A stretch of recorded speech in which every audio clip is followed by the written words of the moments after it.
ย้อนชงพรุ่งนี้คือลวดเสื้อลิงเสื้อเลือกกุยอนเชงแสงจางหนุ่ยรายการเต๋อมงอีอ้อเป้เต๋อมงอีอ้อเป้หนุ่ยย้อนชื่อหนุ่ยย้อนเต๋อมงคือย้อนขาแม่เป้ตุนเต๋อมงคือยุ่งยุ่งgìคือไม่dùng mà bị sự cho một sự nhận tao na họ chọn câu đâu tao cứ du nó mà du sẵn sàng cho nhận cho khu lên đã sự chỉ cho lúc nào cứ dùng mỗi chọn câu đồn rõ cho luộc khó khăn mẹ ta dỗ nhận để cha hay là nhận tao mẹ nhận tao chế ngày bây giờ cho một sự lấy cha hay mẹ hay là cho nhận câu tao tao chú chú rồi nhận tao tê giờ họ mình xưa là bé mông cờ ok tao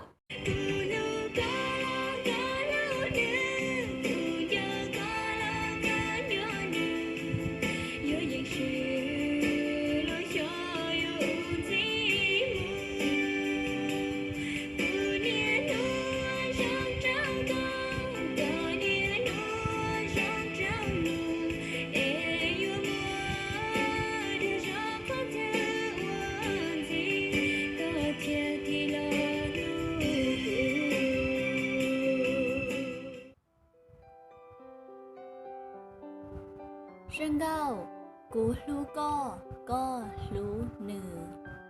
Bé tuôn tận móng cười dông dông nhìn đợi răng gao nổi giò. Co,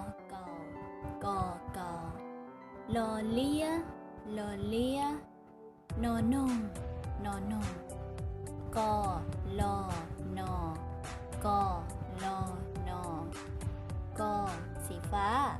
lo,สีแดง no, สีเหลือง mà bé giờ luôn nhìn ok mẹ sự nữ lúc xóa thầu của nhìn nó mẹ nồng mồ hả mẹ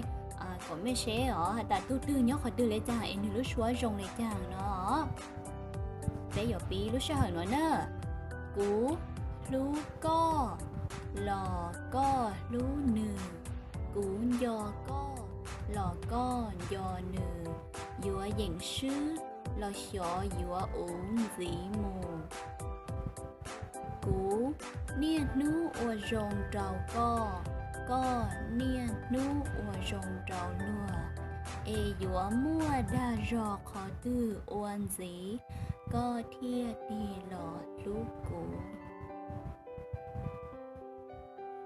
mà bé lúc trước hở cũng tăng luôn là bảo lên nụ sứ mà mò nụ chủ yếu chứ mẹ bảo lên nụ sứ và ta kế báo cứ cũng khó khăn một giống mua chân chữ gắng hào hào muốn nụ ngày cho mẹ xua linh xua tù nào mà giờ lên nụ